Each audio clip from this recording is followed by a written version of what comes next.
안녕하세요. 제공력 개발원장입니다.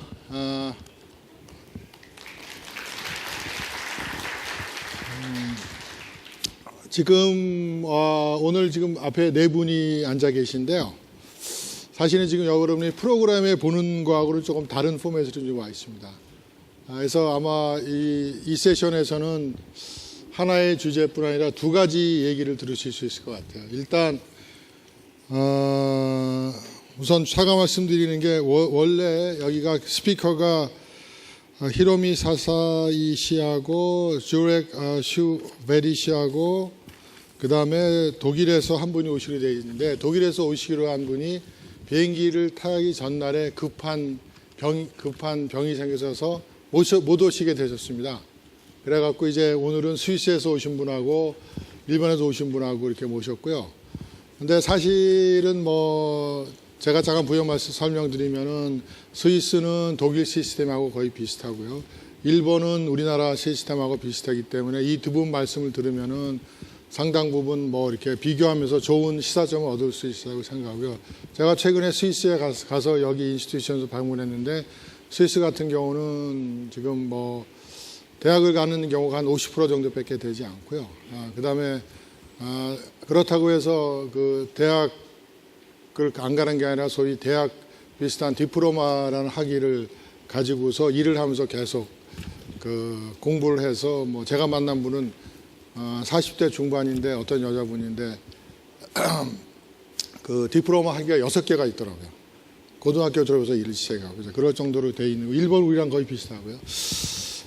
그 다음에 그래서 이제 저희가 이제 모신 분이 이 김광조 유네스코 아태지역 본부장님을 연사 겸 이제 디스카선트로 모셨고요. 그 다음에 저쪽에 그 노동연구원 김주호 박사님을 이제 디스카선으로 모셨는데, 사실은 여기 계신 모든 분들이 그 일을 하면서 공부하시는 그런 분들이에요. 우선 이 스위스에서 오신 주레기 슈베리라는 분은 97년도에 대학을 졸업해갖고 일을 하시면서 결국은 은행에도 계셨고 연구소에서 계면서 일을 하시면서 나중에 박사학위를 2005년도에 그 경제학에서 베른 대학에서 박사학위를 따셨는데, 원래 학사학위는 이제 그 법으로 따셨고요. 정치학으로 따셨고, 그다음에 그 일본에서 오신 히로미 사사키 교수님은 원래 공무원으로 일을 시작하셔갖고 한 15년 정도 공무원 하시면서 박사 공부를 하셔갖고 이제 95년부터 대학의 교수로 계시다가 지금은 또 이 연구소의 디렉터로 계신 분이고, 우리 김광조 본부장님도 현재 지금 교육과학기술부에서 차관복까지 하시다가 유네스코 아태지역 본부장으로 가셨는데, 죄송한데 이제 우리나라 공무원들이 여기서 고위직하다가 유엔기구 갈 때는 되게 정부의 커넥션이나 그런 걸로 해서 이제 가는데, 제가 이야기에는 이제 김광조 본부장님은 본인의 순수 실력으로 응모하셔갖고 가신 걸로 알고 있습니다. 그래서 우리나라 위상을 많이 하시고, 이제 학위는 하버드에서 교육학 박사를 하셨고요. 우리 김주호 박사님은 제가 예전부터 잘 아는데, 이분은 사실은 이제 현재는 한양대학교 졸업이라고 되어 있지만 옛날에 서강대학교 다니시다가 학생운동 문제에 의해서 이렇게 제적당하셔갖고 한 7, 8년 정도 이렇게 그 1인 출판사 하시다가 이거 안 되겠다 그래서 다시 한양대학교 경제학과에 들어가서 그 학사 시험을 쳐서 공부를 하셔갖고 한양대학교에서 졸업하시고 미국 아이오와 스테이트 대학에서 경영학 박사를 가지신, 그래서 굉장히 늦게 학위를 따셔갖고 지금은 이제 한국 노동연구원의 예전에 원장 대행도 하시고 지금은 선임연구원으로 계십니다. 그래서 아마, 그리고 이제 김광조 본부장님 아마 우리 아태지역 본부 하시면서 여러 가지 그 아태지역 본부의 인적자원 관련돼서 나름대로 발표 좀 해주시고 토론도 해주실 것입니다. 그래서 이제 제가 말씀드리고 싶으신 것은, 스피커는 이제 20 minutes for speakers and 10 minutes for discussion and another 10 minutes for Mr. Kim. Yes. So altogether we have 7 minutes here, then we have 10 minutes from floor discussion. Please.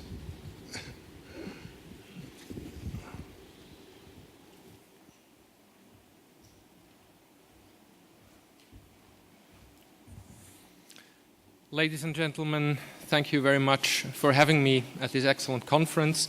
Thank you very much, Dr. Park and the CRIVET, for inviting us. I'm Jörg Schweri from the Swiss Federal Institute for Vocational Education and Training, so kind of the partner institute of the CRIVET here in Korea. The topic today in this session is how to link employment and education. And we hear that in Switzerland, then we think of our apprenticeship system immediately, because the focus of the system is how to combine learning in schools and learning in firms. So let me introduce you to this. First, some facts about Switzerland that might serve as motivation for you to see why this system might be interesting to you. First of all, Switzerland has a very low unemployment rate among youngsters.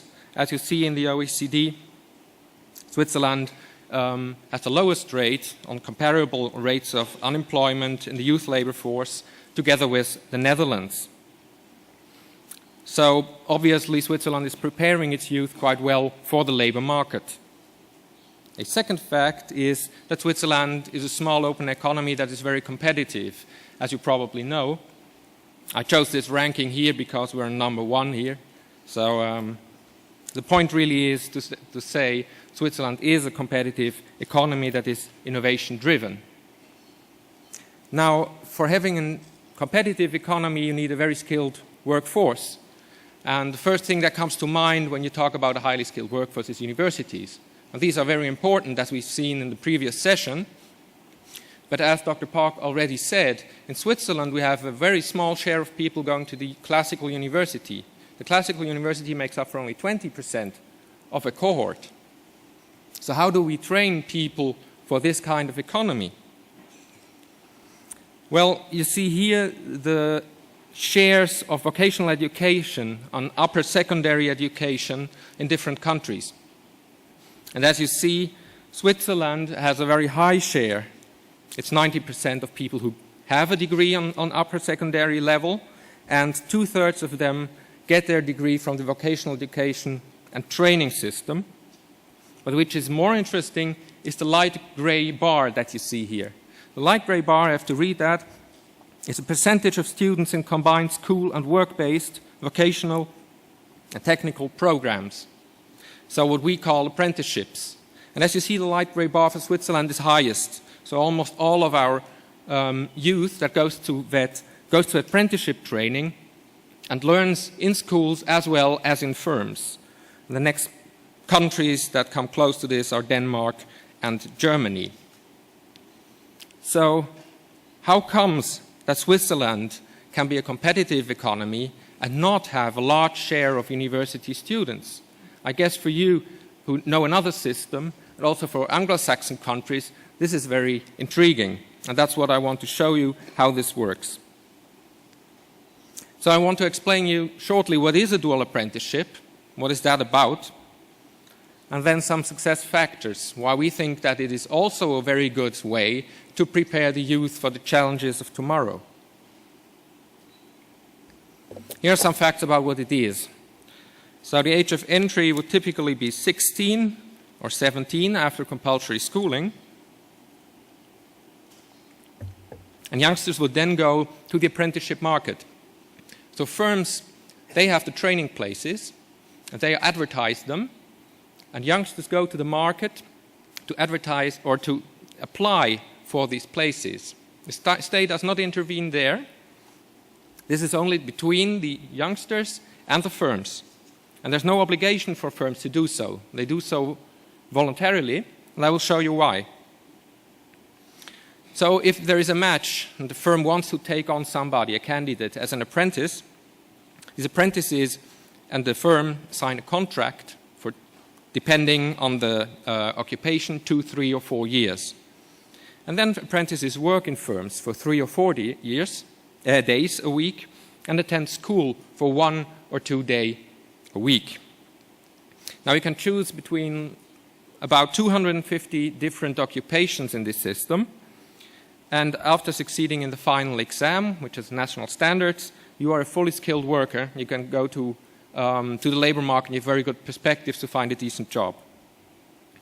And these diplomas you get in the system are federally regulated, and so you're sure that in all of Switzerland everybody knows what this stands for. And just some examples of what you can do as an apprenticeship. Typical occupations would include commercial employee, electrician, healthcare employee, IT specialist, mechanical engineer, or painter, and many others. Here you see a slide about our educational system, and on the right side you have high schools. It's called selective schools here, but mainly this is high schools. And from there you achieve the baccalaureate and you go to the classical university. As I said, this is the minority. The majority goes to the vocational education and training. We've newly introduced these 2-year courses you see on the left. These are for weak learners, people that have difficulties to enter 3- or 4-year educations, and we need to address this problem, to integrate them into education and into labor markets. But these are only 5% of all the apprenticeships. So 95% are the 3- or 4-year standard apprenticeships, where you would graduate with a diploma, and then you can go to the labor market. But you can also go on with your studies to tertiary level. So what typically people do is they go to work for some years and then return to the education system to acquire a tertiary level degree. And here also we have different options. One option is to go into the professional education system, which is also vocationally oriented. So, for instance, I know that you have Meister schools. The Meister degree in Switzerland exists also, and this is a PET diploma. So, in the box on the left, upper left, that will be the Meister degree in Switzerland. And then you also have the tertiary level A type, so universities where you can go. If you've done an apprenticeship, you can acquire the vocational baccalaureate, and if you have that, you can go on to the University of Applied Science or even classical universities. And that is a very important thing, so you're not stuck, there's no dead end when you go to apprenticeship. For instance, if you want to become an engineer, you don't have to go to high school and do university then. You can go and do a mechanical occupation, an apprenticeship, and then later on go to the University of Applied Sciences and earn a bachelor's degree or a master's degree in engineering. And many Swiss youngsters do so. And the big advantage is that they already have work experience then during 3 or even 4 years. So from a Swiss perspective, what are the success factors of this system? There are 5 factors I want to cover quickly. The first one is we try to get the main partners involved. So to ensure the employability of apprentices, we have 3 main partners. One is professional associations. They play a very important role because they help to define the content and competencies in these VET programs, in the apprenticeships. Then, of course, the Confederation plays a big role in governing the system. And then we have the cantons, that are the states, which are very important in Switzerland, and which implement this and which run the VET schools. And every decision that is taken in this system, there is an institutionalized consensus making between these 3 partners to ensure that for every partner, this is the right decision. And this is the partnership. Then, which is very important, is that these apprenticeships are labor market driven. Every apprenticeship has, that is every occupation, these 250 ones, they have a VET ordinance, and there the educational objectives are defined. What do apprentices have to learn to be a skilled professional worker in this occupation? And in these ordinances you find the curricula, training content, examination standards, and they are developed by a specialized commission where these 3 partners I mentioned and further partners are part of. And then the president of this commission will always be appointed by the professional association. So not by the state, it's the professional associations who decide or who are the head of this commission and who have a major influence on the contents of what has to be learned. So for instance, when the carpenter's occupation had to be reformed, so there was a new commission for the carpenter's occupation to make a new VET ordinance, it was the Swiss Carpenters Employers Association who sent their president to head this commission. And that ensures that these educational objectives that are in the ordinances really conform to the labor market needs.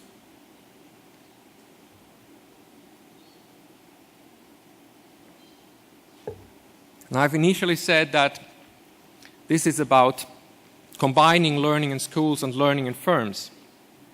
In last session, we heard about this cooperative education, which has some similarities. It was for top talents at universities, but it has some similarities with this, because it's not the idea in apprenticeships that they do school and some internship. The idea is that these things come together, really. So I took a random example of carpenters again. The main idea is first to define what are the occupational competencies that a carpenter needs to have in his job. And here there are lots of competencies, for example, handling a bandsaw. So that is what they will do in the firm. They will operate the bandsaw already during their apprenticeship, and they learn how to do it, and they are active in the production process, productive workers in the firms.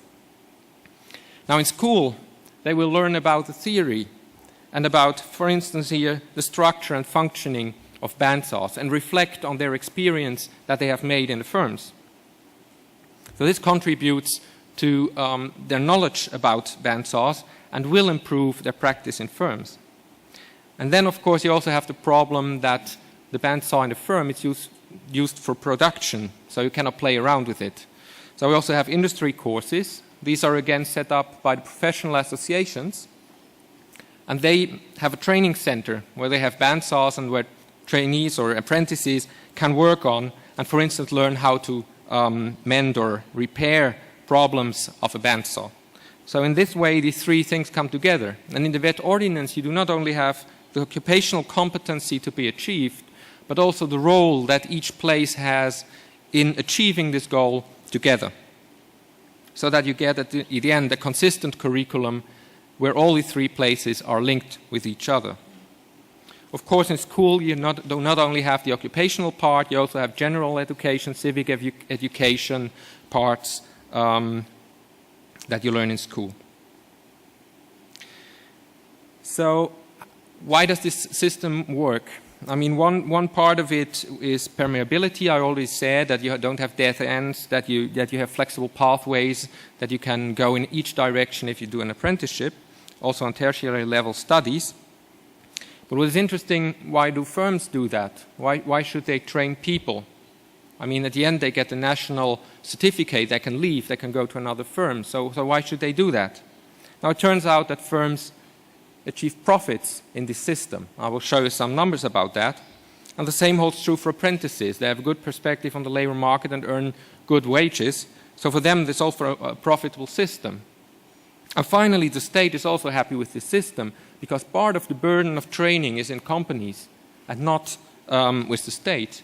So for him, it's a rather cost-efficient thing.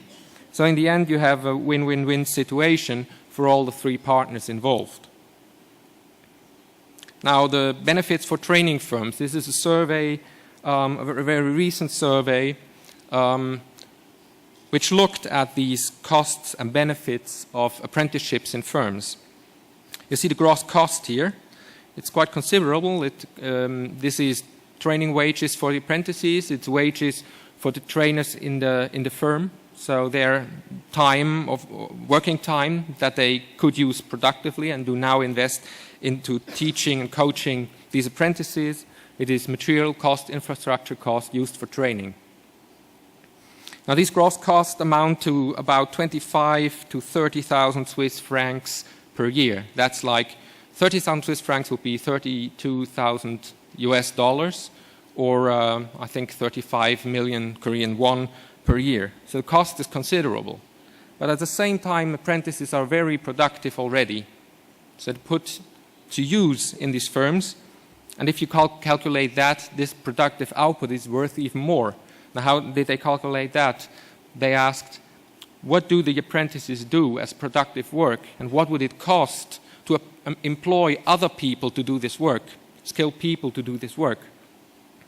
And these are the costs that you would have to spend to let the work done by the apprentices do by somebody else. So it's an opportunity cost argument, and you see that the productivity output is higher than the gross cost.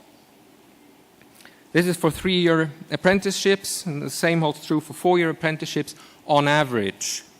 But as you see, in the first 2 years, there is a net cost associated because the 4-year educations are mainly technical and there's a lot of cost for training centers and intensive coaching. Now, there are, of course, like a third of the firms that do not have net benefits at the end of the training, but they can then choose from the best of their apprentices and keep them and retain them, and thereby also reduce turnover rates, which is a problem that was also addressed in a former session, and that helps to get the best people and to retain them in your firm.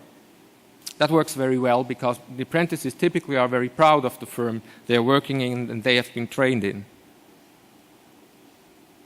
And also for the apprentices, this is a good deal. As you see, these are rate of return calculations based on Swiss Labour Market Survey, or Swiss Labour Force Survey, on your lifetime earnings and the cost associated with these different degrees. And you see that the VET diploma is a rather good investment. So it is interesting for apprentices, it is interesting for firms to do so. But to have a good system, you also need to constantly update it. So we had a lot of reforms lately in the system.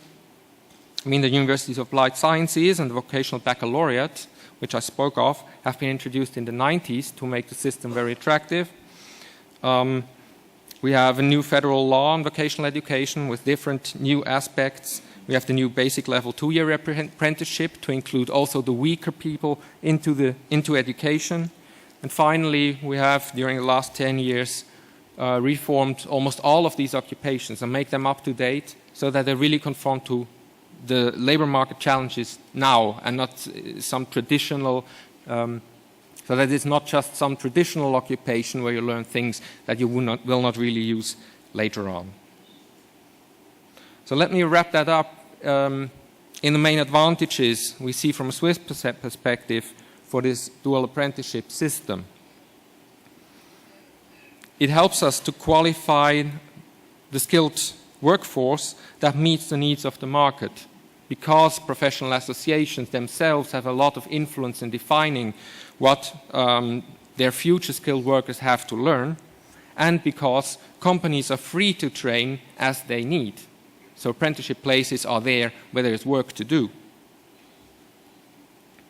Furthermore, apprentices are immersed in authentic and situated practice at work. We already talked about learning through experience in former sessions. That's the same idea here. If I hear about a bandsaw in school, and I've never seen one, or I see one but I never operated one, that's a completely different thing from learning about bandsaws when I actually have done that already and know what it is about and what the production processes around this machine are like. So you can build up adaptive knowledge and skills instead of purely theoretical and inert knowledge. Then apprentices receive both vocational and general education. They have some degree of specialization, but they still go on also with the general education. And they have this upward mobility also to go, for instance, to bachelor and master degrees. And finally, the economic incentives are good because training is less expensive, as well for the state, as well for the apprentices. It's not only that they do not have to pay for it, they even get a small, but they get an apprenticeship wage during this period, which is, of course, interesting for people from not so rich backgrounds. And finally, apprentices already contribute to the productivity of the companies. So in the end, the main idea, I hope I have been able to show you how we try to combine learning in schools and in firms in this system. Thank you very much for your attention. Thank you.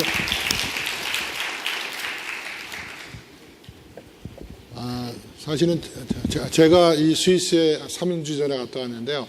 여기 고등학생도 많은 것 같은데 우리나라 이제 특성화 고등학교인데 방문했었는데 거기는 4일을 직장 생활을 하고 하루를 학교에서 공부를 해요. 그러다 보니까 학교 오는 게 소풍 같은가 보더라고요. 그래서 굉장히 즐겁게 공부를 하고 그때 4일을 일하는데 일하면서 월급을 다 받는 거죠. 그러니까 고등학교 때부터 일하면서 공부하고 그러다 보니까 학교하고 기업하고 같이 일을 하다 보니까 그 기업에 맞는 교과 과정도 개발되고 뭐 그래서 이제 이 스위스에서는 독일도 마찬가지지만 그 청년 실업이 없어요. 청년 실업 우리나라는 이제 청년 실업이 배 이상이 아니에요. 우리 일반 실업인데 여기 스위스나 독일 같은 나라는 뭐 실업률이 청년이나 작년이나 비슷한 그런 상황이라는 그런 시스템을 갖고 있습니다. 자, 우리 프로페서 사사이, 프로페서 사사이, please. 20 minutes.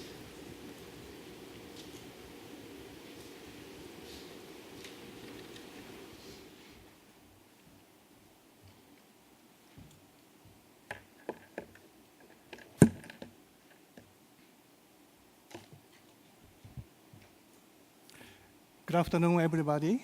I am Hiromi Sasai from Japan. I work for the National Institute of Ministry of Education. Firstly, I will express my sincere appreciation to the organizer of this forum and the Korean people and all the participants. Thank you very much for invitation. I am very pleased and very honored to be here, because I'm very happy to have the chance to explain about the Japanese issues in the field of career education.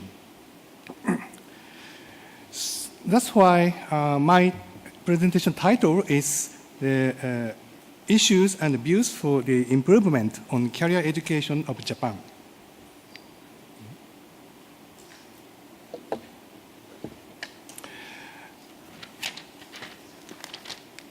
I will point out the key social trend of this century. I think this is the knowledge-based society is progressing. A shift towards the service-oriented economics has penetrated most industrial territory by recent globalization and the progress of the knowledge-based society. And then competitive environments have been formed on the global scale. It have been occurred, the structure and the customary practice of the Japanese employment are gradually changing.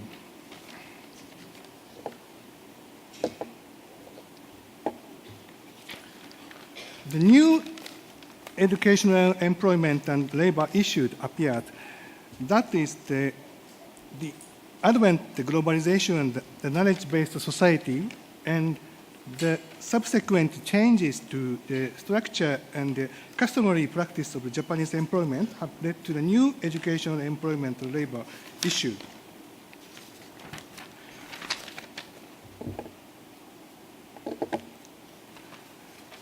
The first one is the issue on the younger people. Characteristics of the employment for younger people. In Japan, the number of workers has seen a shift in each industry from primary and secondary to tertiary industries. This chart is the structure of the employment, how the tertiary industry occupied a large percentage. It's understand 68.3% is the tertiary industry. And in addition, next chart shows the ratio of the small and medium-sized businesses. Almost companies are small and medium-sized businesses. What does this tendency mean? Many people must find work in the tertiary industry and we find a job in small and medium-sized businesses. In this case, what is the essential skills and behavior in tertiary industry, and what is the useful skills in the small and medium-sized businesses? The second issue is related to the transition from school to the society. Younger people in Japan in a difficult situation. For example, high unemployment rate is about 9%. It's very compared to, it is higher compared to the entire average. And contingent employment rate about 32%, and the people who are neither employed nor attending school nor married, well, it is called 무교사 in Japanese language, about 630,000 person. And people who soon leave their job is 40% of high school graduate and 30% of university graduate. That's a very big issue in Japan. Issue 3 is the limitation of the on-the-job training and education. This is the issues of the company side. Mass hiring of the new graduate and on-the-job training and education on the assumption of the lifelong employment have long been features of employment customs in Japan. The technical knowledge and skills needed for the job were generally acquired and developed through education and training at the companies. But about 70% of farmers now see training personnel as a major challenge due to lack of time, lack of money, and personnel to conduct the training.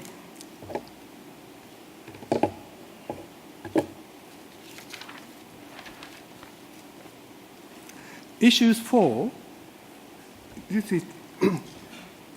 is related to the way of the career education. High school general education fails to cultivate a sufficient view of the career and work. Concretely speaking, students have little desire to learn job skill at school, and students are not tackling their school lives, studies, and career options with clear goals in mind. Approximately 30% of senior high school graduates enter university with no thought for finding employment after graduation.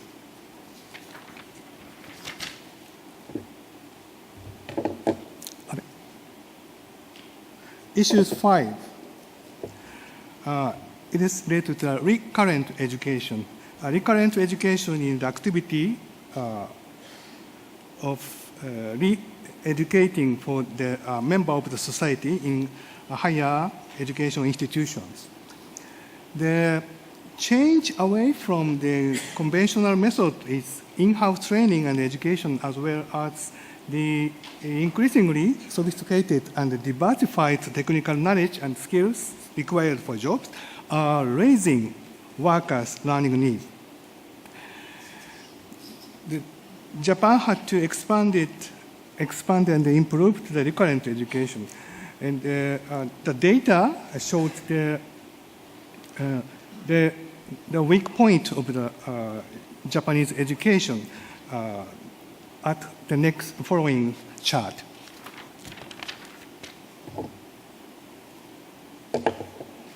I summarized the present issues for Japan's career and vocational education. That's 2 points. That is the relation between school education on the one hand, the other hand, vocation and human resource training.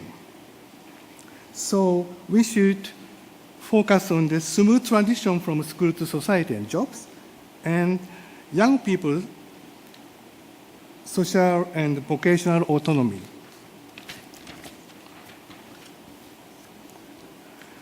I think there are 4 directions of the improvement of the present issues.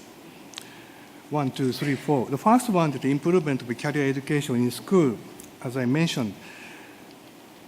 And through the career education in school, it is important for us to promote the autonomic cultivation for younger people.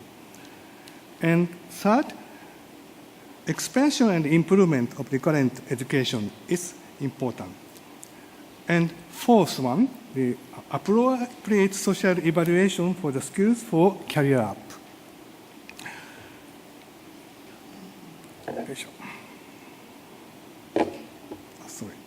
Sorry.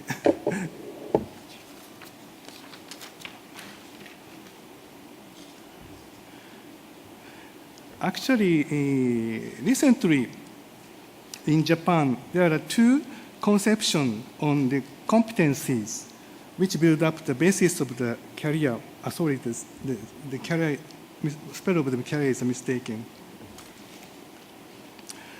The Central Council of Education reported towards the construction of the education for bachelor degree program in 2008.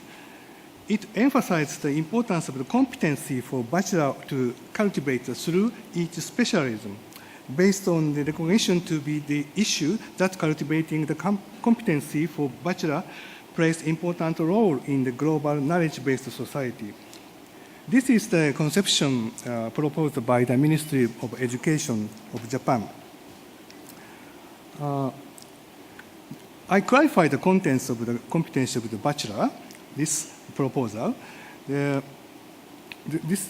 is 4 pillars. The one of them is the knowledge and understanding. And the second pillar, the generic skill. It includes the communication skill, numerator skill, information literacy, logical thought, skill for the solving the problems. The third pillar is the behavior and the directivity. It includes the self-management, teamwork, the leadership, the outlook on ethic, social responsibility as a citizen, skill for lifelong learning. Final pillar is the integrated learning experience and creative thinking. And the second conception is proposed by the Ministry of Economy, Trade and Industry. It is called METI. METI said the concept of the basic competency is very important. It is called the basic competency for the member of society.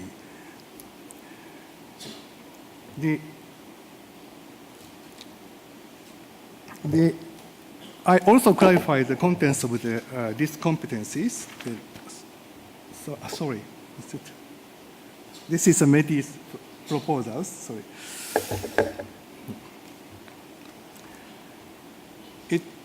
It is consists of the 3 parts of the competency.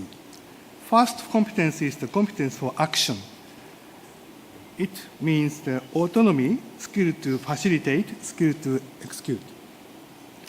Second competency is for the thinking. It includes creativity, skill for planning, skill for discovering issues. Third part of competency is for teamwork. Skill for information dispatching, skill for listening closely, flexibility, skill for information grasping, regularity, skill for stress control. Those are the proposal by the Ministry of Economics in Japan. There are 2 very interesting conceptions on the upbringing the business person.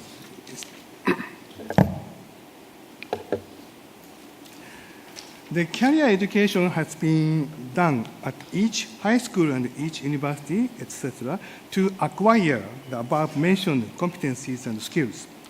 However, in addition, we have to consider some issues on skill development from the viewpoint of the development of specialty.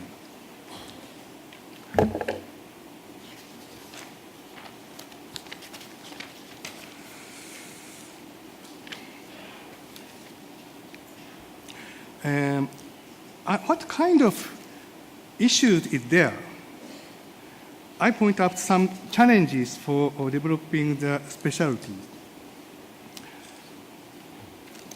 The first one is how shall we grasp the meaning of the contents of the skill development? Skill development is a very key word, very important conception and the word. The adaptation to the skill needs for the labor market is so important. We have to grasp the skill needs appropriately and reflect them to the development program. And concerning this matter, we have to consider the difference between the basic skill and application skill, applied skills. I mean that when industrial technology has been developed, we don't know well where is the basic skill. And in addition, contents of generic skill and the specific skill is very important, but it's also it is not easy for us to distinguish those skills.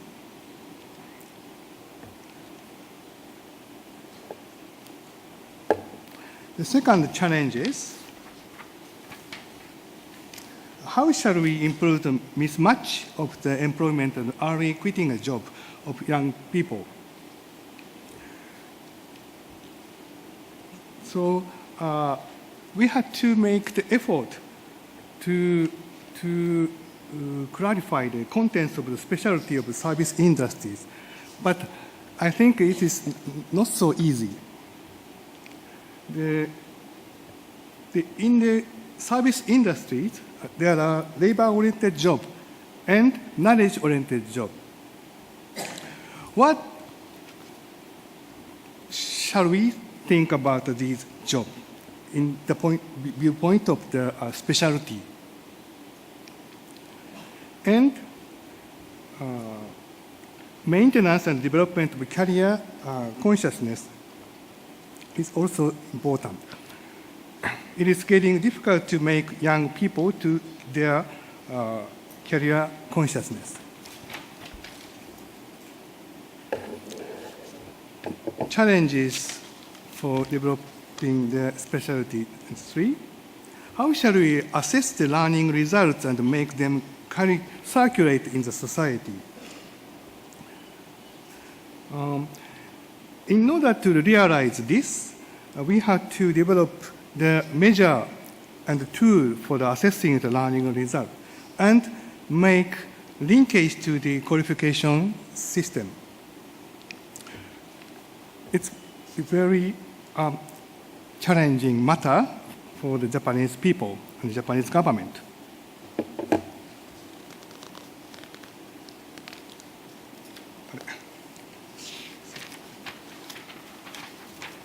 Finally, how shall we promote and develop and support the entrepreneur? The entrepreneur will play a great role for the knowledge-based society. That's why the education for the entrepreneurs is getting more important. For example, the expected field of the entrepreneur is, for example, a green business. I think Japan does not have the culture of the entrepreneurship.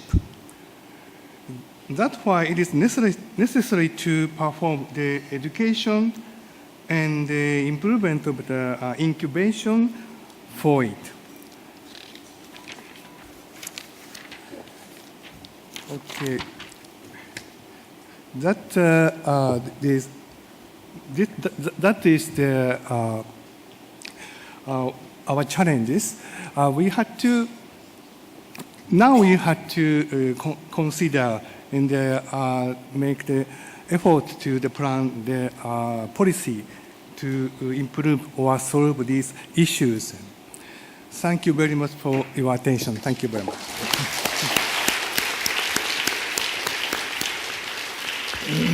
네, 감사합니다. 사사이 교수님. 제가 일본에 대해서 오디언스 이해를 돕기 위해서 한두 말씀만 드리면 일본도 우리나라 같이 청년 실업 문제가 굉장히 심각한데요.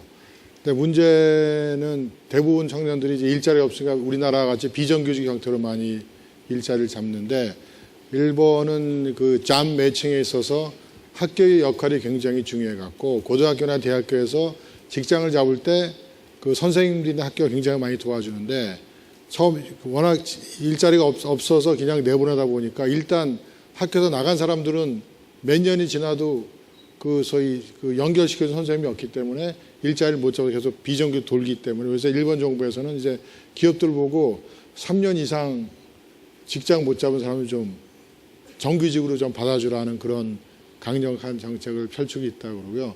우리나라랑 다른 거는 우리나라는 80% 정도가 이제 대학에 가지만 일본은 한 50% 정도 넘게 가서 우리나라 같이 그 대졸 과잉에 의한 이 소위 일자리 문제는 우리보다 좀 심각하다 이렇게 말씀드릴 수 있습니다. 그러면 제가 우리 김광재 본부장님은 두 가지를 말씀하시니까 조금 기다리시고 우리 김지섭 박사님이 뭐 한 5분에서 한 10분 정도 뭐 이렇게 디스카 이 두 분 페이퍼에도 말씀해 주셨으면 좋겠어요. Yes, thank you very much for Yuri Schubert and Mr. Sasai for your nice presentation. But I think you may listen to my question and comments from the translator. So I'm gonna speak in Korean language. Is it okay? Yeah.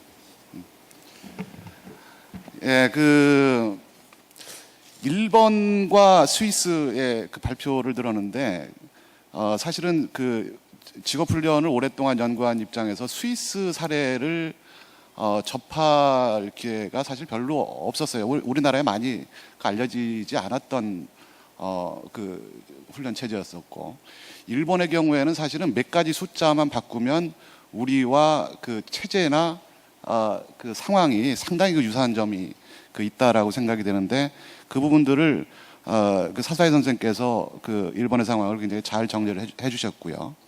스위스의 경우에서는 굉장히 저도 이 페이퍼를 읽으면서 여러 가지 점에서 굉장히 좀 뭐라 그럴까요? 좀 이 시스템이 이렇게 잘 굴러가는 거에 대한 그 놀라움이랄까, 굉장히 흥미로움이랄까 이런 것을 굉장히 많이 느꼈습니다. 우선은 일본 시스템에 대해서는 여러 가지로 한국에서 소개도 많이 됐고 우리 상황과 굉장히 유사하기 때문에 아무래도 이제 스위스 시스템에 대해서 보다 더 이제 흥미를 갖게 되는데 몇 가지 점에서 이제 그런 이 제도가 과연 그 워킹하는 거의 원인이 어떤 요인에 의해서 워킹하는지에 대해서 그 좀 뭐라 그럴까 좀 퀘스천을 갖는 부분들이 몇 개가 있었습니다. 그 첫 번째가 이런 그 도제제도가 스위스식의 도제제도가 그 유지되기 위해서는 노동시장에 있어서의 그 보상책이랄까 뭐 이런 것이 뒷받침이 되지 않으면은 어렵지 않느냐라고 하는 생각이 좀 들었거든요. 그러니까 우리나라의 경우에 사실은 이게 그 직장에서의 훈련과 이런 것이 잘 안 되는 부분이 뭐냐면 기능과 기술에 대한 프리미엄이 노동시장에서 제대로 이제 인정받지 못하는 그럼으로 인해 가지고 이제 그 학력 간의 어떤 임금 격차가 벌어지고 말이죠. 뭐 이런 것들이 사실은 기술과 기능에 대한 훈련이 안 되는 원인 중에 하나인데 이러한 것들이 어떻게 그 스위스에서는 이게 조절되는지 뒷받침이 되는지에 대한 것이 굉장히 궁금했고요. 그리고 그 두 번째가 그 발표하신 슈베르트 박사께서도 그 일을 하시면서 이제 공부를 했다고 그러는데 사실은 그 우리나라의 경우에 이렇게 비춰봤을 때는 이것이 굉장히 좀 어려운 측면이 많습니다. 그러니까 작업장의 여건이라고 하는 것이 일단 그런 그 학습을 그 장기간 동안에 이렇게 그 뭐 재교육을 받을 수 있는 여건이 잘 되지 않는 경우가 많거든요. 이것이 뭐 그 꼭 이렇게 법적으로 규제가 된 그 제한이 된 건 아니지만 과연 이게 스위스에서는 이런 것이 그 학습권의 보장이라고 하는 측면에서 제도적으로 보장이 되고 있는 것인지, 보장이 된다라고 한다면 어떤 제도가 있는 것인지, 안 그러면 굉장히 오랜 기간 동안의 어떤 그 관습적으로 내려온 것인지 하는 것들이 굉장히 많은 그 우리한테 시사점을 줄 수 있을 것이라고 생각을 하고요. 특히 사실은 그 스위스 제도의 핵심은 어찌 보면은 그 인플루어들의 그 산업계의 참여가 굉장히 핵심적이라고 보여지거든요. 근데 이게 그 우리도 사실은 이게 한국에 있어서도 뭐 섹터 카운슬이라든지 뭐 그 업종별 협회를 통한 어떤 그 스킬의 수요를 파악하는 문제라든지 이런 것들을 그 트라이를 해봤습니다만 그게 굉장히 잘 안 됩니다. 안 되는 원인 중에 하나가 이게 사실은 이게 우리나라의 그 기업들이 기업별로 이렇게 그 발전을 해왔기 때문에 업종별이라든지 산업별로 발전됐다라기보다도 업종 내지는 산업 단위에서의 스킬에 대한 어떤 협회의 그 역할 이런 것이 굉장히 잘 워킹이 잘 안 되는 그런 측면이 있는데 이게 스위스에서는 어떤 이유로 이런 것이 워킹이 되는지에 대한 것이 어떤 히스토리컬 백그라운드가 있는지 그렇지 않으면 그것도 역시 어떤 제도적인 것들이 있는 것인지 하는 것을 일단 좀 디스커션을 해봤으면 좋겠다라고 하는 그 생각이 듭니다. 그 사회자께서 5분을 주셨기 때문에 아마 지금 5분이 된 것 같은데 이 외에도 굉장히 여러 가지 그 질문과 카멘트가 있습니다. 그래서 뭐 논의해가는 과정에서 시간을 좀 더 주시면 그런 것들 같이 논의해 보도록 하겠습니다. 예, 감사합니다. 그리고 김광조 그럼 본부장님은 아까 제가 밖에서 플로어해 보니까 유엔 기구에 입사하고 싶은 학생들이나 젊은층들이 많은 것 같은데 나중에 세션 끝나시고 우리 본부장님한테 물어보시면 아마 많은 또 어드바이스 얻을 수 있으리라 생각하고 일단 코멘트를 좀 해주시고 그 다음에 그 준비하신 머티리얼을 발표를 해서 뭐 15분에서 한 20분 정도. 예. Thank you, Mr. Chair, for your generosity for giving me 15 minutes. I thought it was 10 minutes. I am Kwang-jo Kim. I'm tempted to speak in my mother tongue, which is Korean, but since I'm part of UN system, I'm supposed to speak in English, if you allow me. And I'm very pleased and honored to be invited to this excellent global forum. And I'm very pleased also to be asked to fill the gap. I was informed this morning. So I was thinking what might be useful for this, this particular session, debating about the linkage between learning and employment. In other words, the linkage between education and labor market. So I've asked my colleagues to quickly put together a storyline which is about education and learning in a changing world. In Asia Pacific, bringing some Asia Pacific perspective. So,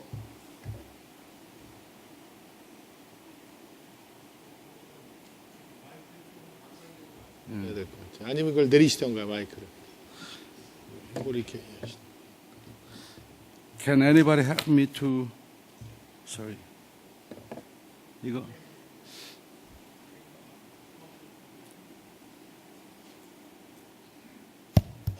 PowerPoint.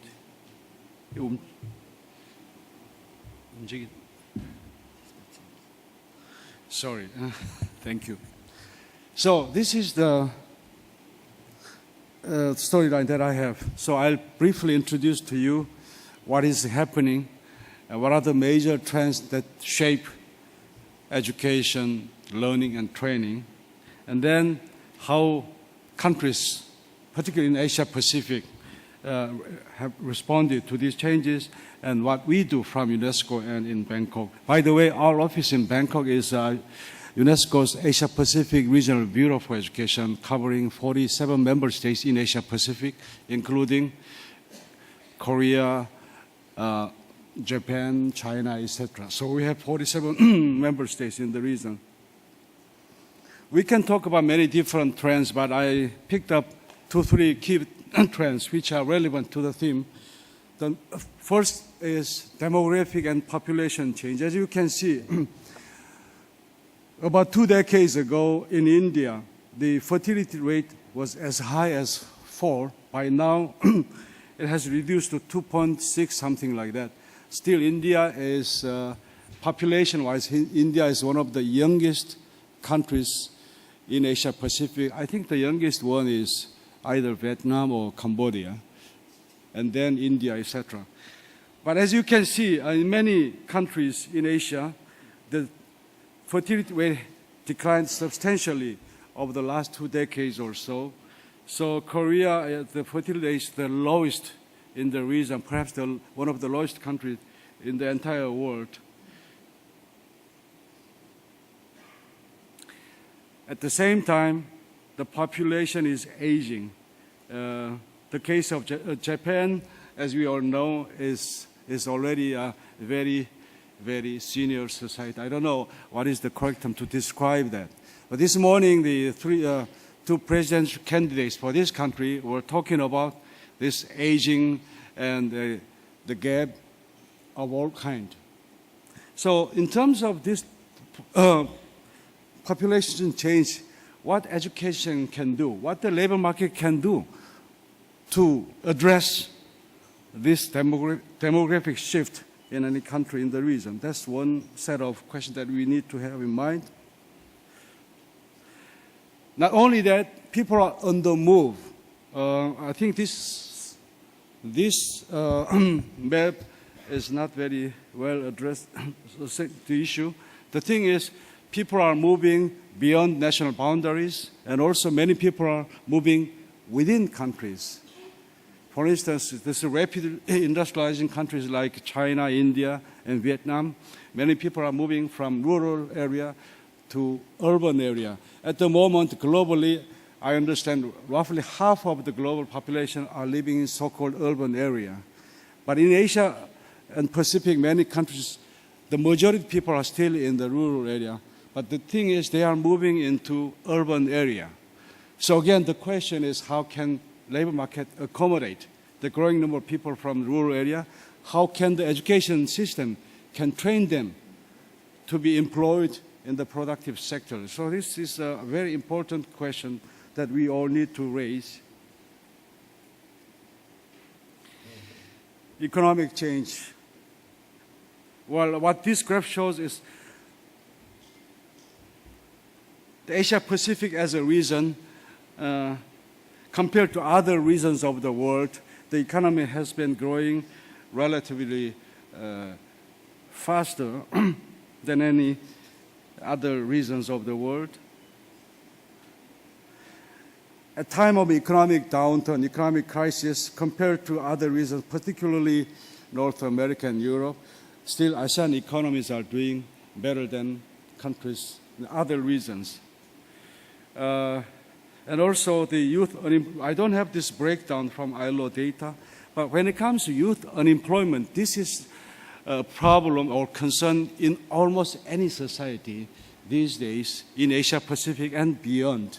Typically, youth unemployment, the chart that we saw from previous speakers, are typically 2-3 times than the national average unemployment rate. Meaning the young people are the ones who have to bear the brunt of all kind of changes. So again, the question is what education can do about it, or how productive sector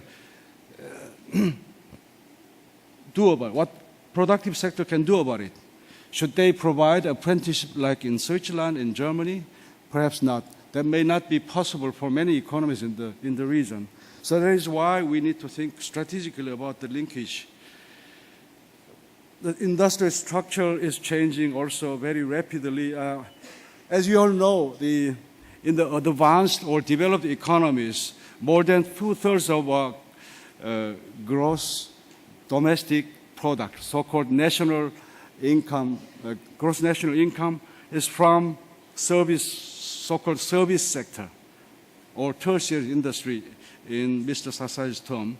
But in China, in many of Asia, still many the manufacturing sectors is still important, especially in China.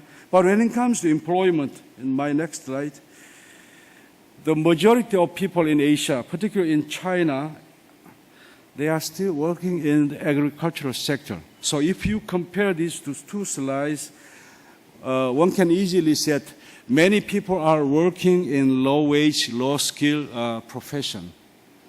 Should we promote apprenticeship in that context? Perhaps not, unless you want to have, many people working in low-wage jobs. This is not everybody wants. So what should be the solution?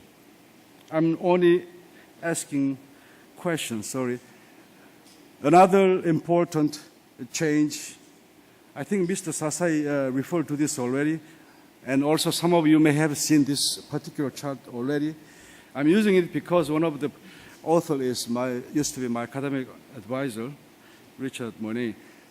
In a nutshell, what is happening in the world of work is the routine cognitive manual work, the significance is declining dramatically, whereas non-routine analytic, non-routine intellectual, or high-order kind of skills are in great demand. So again, the question is, what does this mean to education and learning? What does this mean to all kinds of professions? How do we address this issue? Jobs are less secure in many OECD economies, including some OECD countries in the region. And many people are working in informal sector, so-called. And many people are switching their job in their own professional career. I do not have pertinent data from the region, but I think if you collect the data from Japan, Korea, and some other countries in Asia, you may get less number, but the pattern should be more or less the same. The point is that for any individual worker throughout their work life, they are likely to have more than 5-6 jobs on average. And lifetime employment is no longer the case, if I'm not mistaken, even in a country like Japan.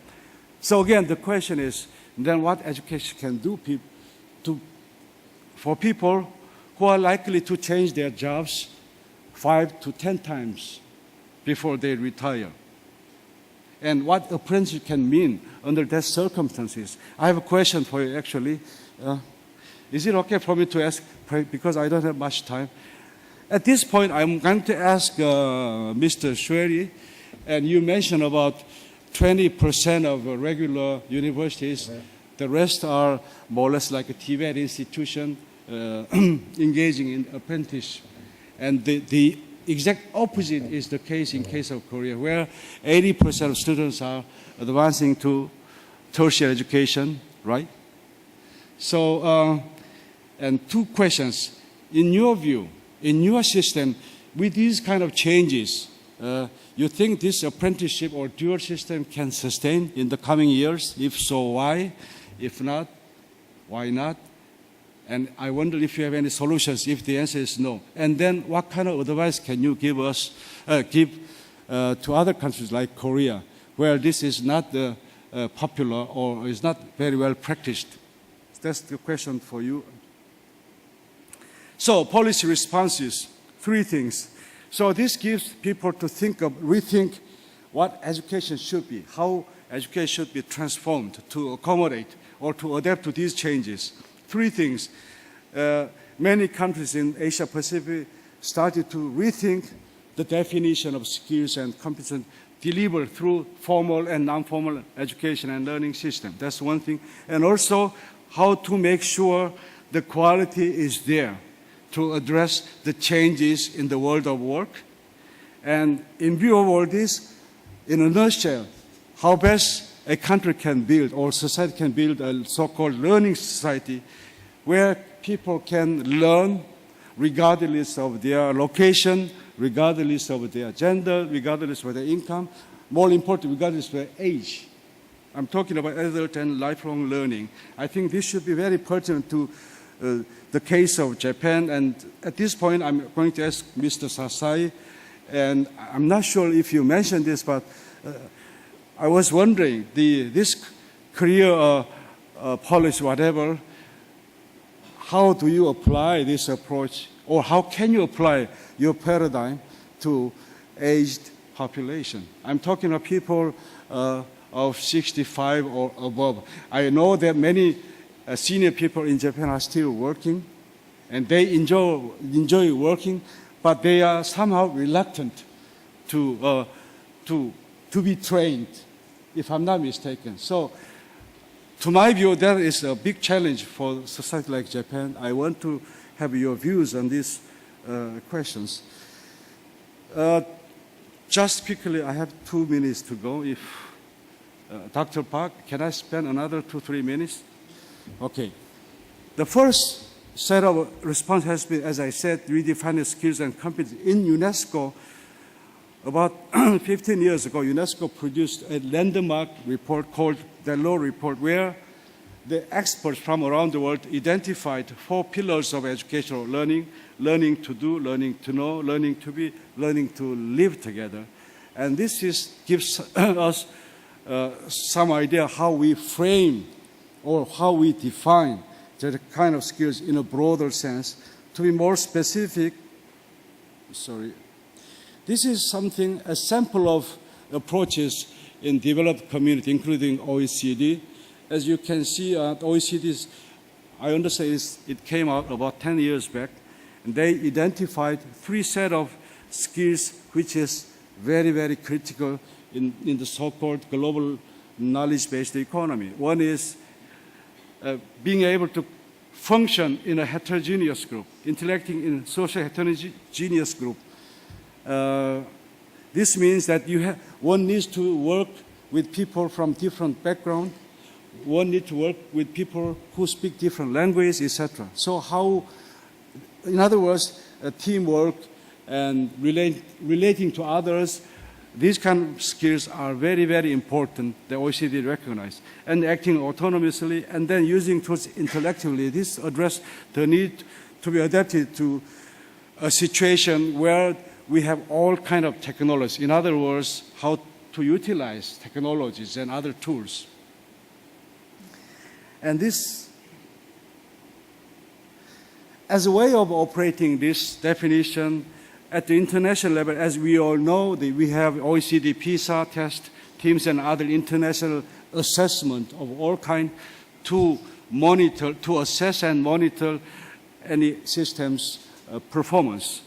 As you can see, traditionally, these international assessments looked at conventional cognitive dimension of learning, like literacy, numeracy, scientific literacy. It's basically about reading, science, and math.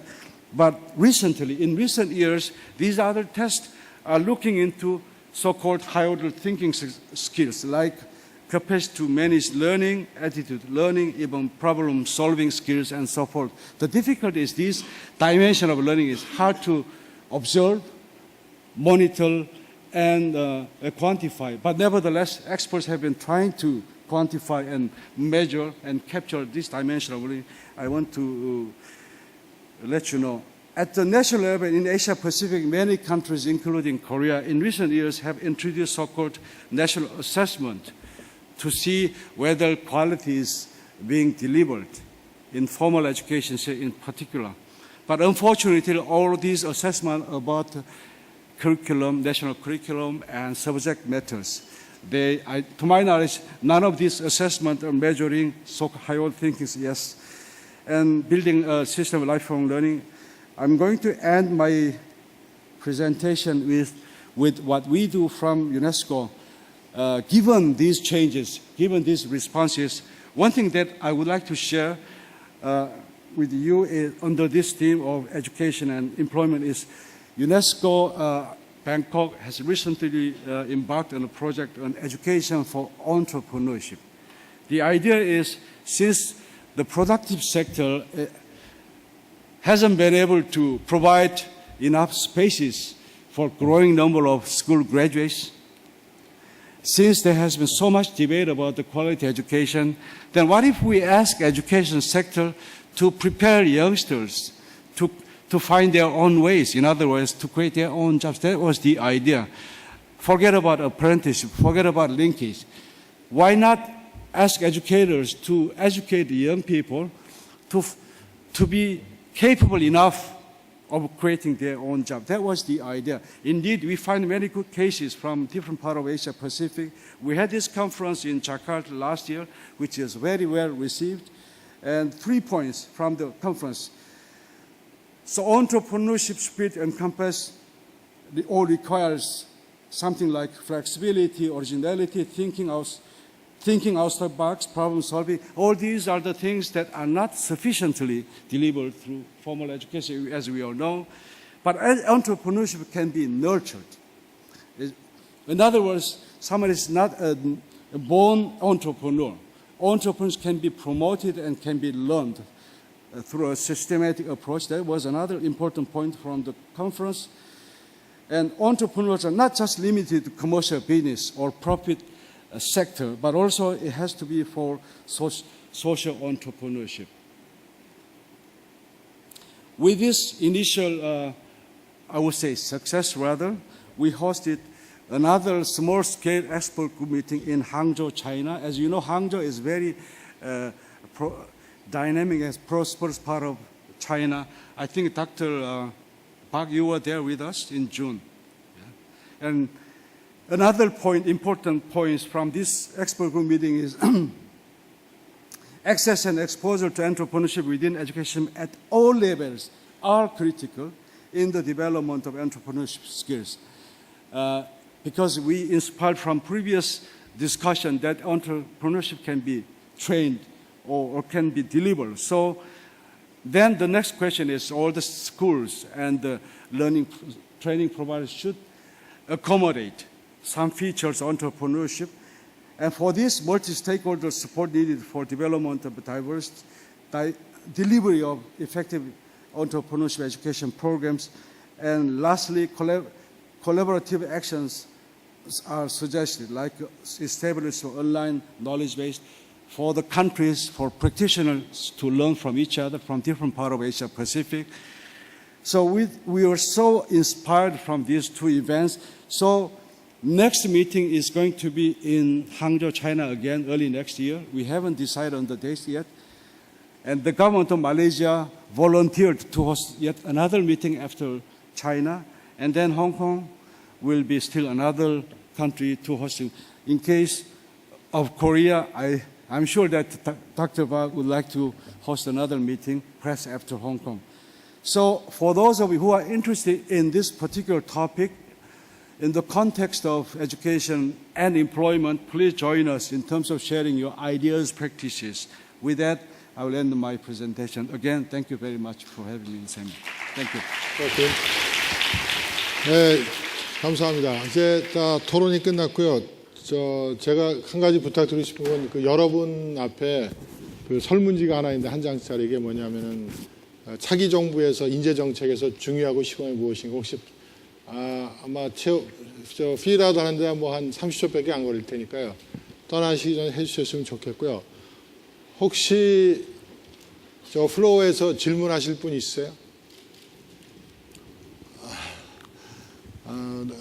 너무 많아서 제가 저쪽에 그 여성분 한번 지금 질문을 소속 밝히시고 예.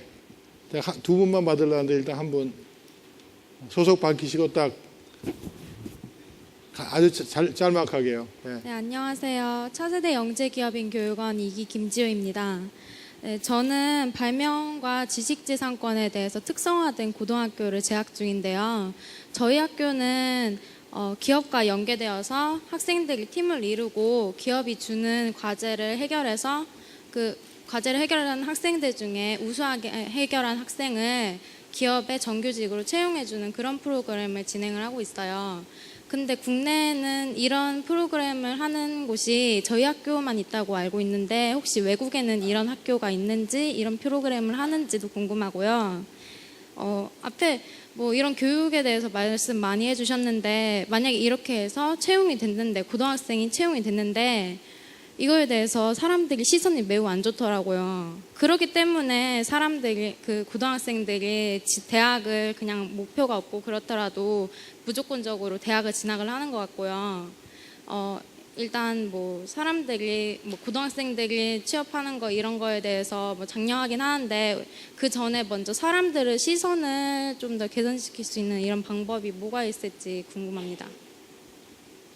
네, 감사합니다. 다른 한 분만 더 받겠습니다. 뭐 근데 보니까 이쪽에 손 드셨는데, 근데 저기 전부 다 여성분만 하면 또 차별 아닌가? 일단 저기 뒤에 그러면 남성분 아까 손 드신 분하고 여기 여성분 아까 두 번째 줄에 계신 분 이렇게 세 분으로 늘리죠 뭐. 이제 아까 남성분 한번 얘기해 주세요. 손 드신 분. 예. 남성분인데 여성분이야 말씀하시네.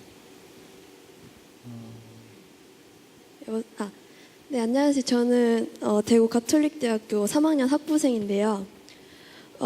저는 한국 사회가 대학 입시 경쟁이 심해서 이제 중등교육의 입시로만 집중되어 있기 때문에 이제 수능을 잘 보는 것이 대체로 사회에 인정받는 길이라고 생각이 됩니다.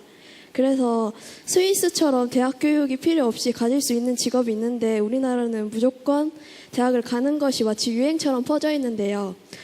그리고 또한 이제 자신이 무엇 잘할 수 있는가보다 이제 어떤 대학을 가는지가 중요하고 이제 반면 무슨 직업을 가질지 어떤 능력을 가져야 되는지에 대한 고민이 부족하다고 생각합니다. 그래서 저는 입시 제도에 우선 변화를 시켜야 한다고 생각이 되는데요. 그래서 제가 궁금한 것은 스위스에서는 원할 때 대학에 진학할 수 있다고 했는데 어떤 입시 방법을 두고 있는지가 궁금합니다. 네, 또 남성분이 있으면 한 분 제가 역시 여성 파워가 좋은 것 같아요. 그 질문도 많으시고 액티브하고 혹시 없으세요? 네. 저 가운데 말씀해 주세요. 네, 마지막으로. 네. 안녕하십니까. 저도 차세대 영재기업인 1기에 재학 중인 학생입니다. 제가 질문 드릴 건요. 다름이 아니라 좀 부끄럽긴 하지만 이제 현실을 직시해야 될 것 같아서 말씀드립니다. 제가 다니고 있는 오금고등학교라는 학교는 사실 별로 그렇게 평판이 좋지 못한 학교입니다. 인문계 학교인데 근데 실제로 수업 시간에 공부하는 학생들을 보면은 3명이 안 됩니다. 36명인데 나머지는 다 잡니다. 지금 그게 고등학생의 현실이라고 제가 봐왔거든요. 그러니까 1학년, 2학년 지내면서 굉장히 그냥 앞으로 미래가 걱정이 많이 되고 그런데 오늘 여기 와서 강연을 들으니까 이제 유르크 슈베르 실장님께서 말씀해 주셨던 도제 제도가 굉장히 괜찮다고 느껴졌습니다. 그리고 이제 그런 것들을 이제 한국에 적용시킬 수 있을까라는 질문에 대해서 또 다른 교수님께서 이제 필요 없다고 말씀해 주셨는데 저는 이제 그것이 필요하다고 보고 한국형 형식으로 어떻게 도입이 될 수 있지 않을까 생각을 하는데 어떻게 하면 그런 방식으로 도입을 될 수 있을지 여쭙고 싶습니다. 네. 네, 아마 그 교수님이 필요 없다고 말씀하시는 거 아니고 굉장히 어렵다 그래서 사실 이제 그런 거를 저기 그 연구하고 제안하는 거는 저희 직능원에서 하는 일이고 그래서 저희 같은 경우는 되게 연구원들은 국책기관이기 때문에 박사를 중심으로 뽑는데 저희는 올해 같은 경우도 석사 반 박사 뽑아서 석사들은 연구하면서 일 배워서 학교 다녀서 박사를 딸 수 있는 그런 길을 열어두고 이제 실제로 우리 연구원의 박사 중에서 한 30%는 석사로 들어와서 학교 다니면서 이제 박사를 딴 그런 경우인데 아직 우리나라도 그런 경우는 있습니다. 근데 하여간 지금 이제 시간이 없기 때문에요. 우리 보니까 대부분 다 우리 스위스에서 오신 박사님한테 다 질문하는 것이기 때문에 좀 대답을 해 주시죠. Please answer. Okay. Not in detail, but Yes. Yes, thank you very much. It's indeed a lot of questions, and I see there's some skepticism about the system in Switzerland. I try to be quick. Of course, implementing the same system as it is in Switzerland and other countries is very difficult because this is historically grown. So you have firms who know this system. Everybody knows the system. They are aware of its qualities, and that is why they do it. If you come up with such a system just like that, everybody will say that's a bit a strange thing. So it is very difficult to get such a system going. And once it runs, it's much easier that the different partners believe in it. I would like to come back to the point of low-paid jobs, routine work. I had a bit the impression you say that apprenticeships are rather for this kind of work. Now, that is not what we think in Switzerland. In Switzerland, you get a very decent job after your apprenticeship and you're paid very well. And you still have the possibility to go on with your studies on tertiary level. And it's not about routine work. All the Swiss high-tech firms, and there are quite many of them, are heavily engaged in apprenticeships, and they want high-skilled people. They use them in the modern production processes. So apprentices are very close to modern production processes. I think you cannot be much closer than that. And I think it's a good idea to have in high schools business problems from actual business. But in a Swiss perspective, I'd say it's even better to be in the business and be part of it. So, and that is also the reason why social reputation is very good in Switzerland. So you're not disregarded as somebody who's a loser. I mean, already in France, they have a very little apprenticeship system. And it's just the losers who go there, to be harsh. So if you go there, everybody knows, okay, you've not made it into university. If you've that, of course, nobody wants to go there. In Switzerland, that is different. You're proud to be an apprentice, and you show that. And so you don't have this social reputation issue, but which of course makes that you have good perspectives also on the labor market. Let me maybe give a last example of training in Swisscom, which is the largest Swiss telecom firm, maybe comparable to SK Telecom. There they have power teams. So every apprentice, when he's 16, he's a commercial employee. He comes into the firm. He has to apply on a marketplace for projects. And these projects are not just made-up projects. The managers, they can define projects as soon as they need additional help. For instance, they're planning a major event, something like this. They need a lot of work to be done. So they put that in the marketplace, and then apprentices themselves apply for these different projects in the firm, which can be anywhere in Switzerland, in the different companies that are run by Swisscom. And then they make this power team, a team of apprentices. They get goals and they have to deliver on that. And they have coaches, of course, but the coaches are not doing their work. They are doing the work, and they have to deliver. And so the apprenticeship is a whole series of applications to projects and project work in the firm. And that means you have indeed to be an entrepreneur right from the start, because you're setting together your own curriculum in this firm. And that is, I think, a way how you can teach entrepreneurship in an apprenticeship. So I don't see a contradiction there. I rather think in an innovative firm, this can very well go together. Of course, to have such a good reputation, the system needs to be open for good learners. That's why the universities of applied sciences are so important. So you can go on and achieve master's or bachelor degrees. If that is not possible, then everybody will switch to high school. And we're trying to prevent that to keep the system going. 제가 그 스위스 가서 잠깐 가봤지만 임프레시브했던 건 아까 학생들이 4일을 이제 공장에서 일하고 하루를 학교에 간다는데, 공장에서 일하는 데가 제가 여기 연관된 그 가구 공장에 갔었는데 굉장히 가구가 좋더라고요. 학생들이 만들고. 그래서 그걸 파냐 그랬더니 실제로 판대요. 그래서 학생들이 만든 거라서 싸게 파냐 했더니 절대로 아니다. 이렇게 질이 좋은 데에 싸게 똑같이 판다. 다만 우리는 학생들이 만들기 때문에 시간이 오래 걸릴 뿐이지. 그래서 상당히 굉장히 좋더라고요. 그리고 저도 좀 사고 싶어서 물어봤더니 뭐 조그만 소품도 뭐 우리 돈으로 4, 5만 원씩 조그만 것도 그런 경험을 했고요. 그다음에 아까 서두에 제가 말씀드린 그 스위스 이 회사가 이제 만사라고 세계에서 디젤 엔진을 가장 잘 만드는 회사예요.